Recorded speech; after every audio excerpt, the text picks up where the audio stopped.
আসসালামু আলাইকুম। কেমন আছেন সবাই? আশা করি অনেক ভালো আছেন, আমিও ভালো আছি। তো আপনাদের মাঝে কিছু ভয়েস ভিডিও নিয়ে আসলাম। একটা বাস্তব কথা কি জানেন? সাপে ছোবল দেয় সে তার আত্মরক্ষার জন্য, তার জীবন বাঁচানোর জন্য। আর মানুষ ছোবল দেয় তার স্বার্থের জন্য।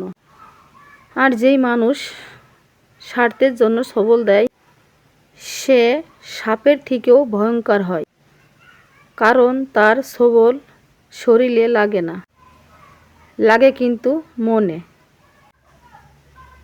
এরা আপন সেজে মুখোশ পরে,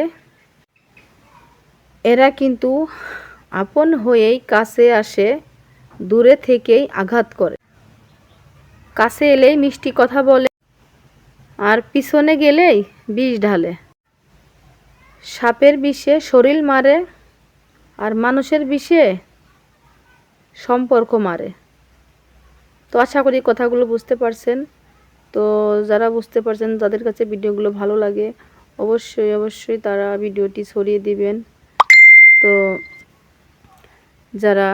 যাদের কাছে আমার এই কথাগুলো ভালো লাগে, অবশ্যই সাপোর্ট করে যাইবেন। তো ভিডিওটি ছড়িয়ে দিবেন। তো ভালো থাকবেন। আপনাদের জন্য দোয়া করি, আপনারা আমার জন্য দোয়া করবেন। তো এই পর্যন্ত, ভালো থাকেন। আসসালামু আলাইকুম।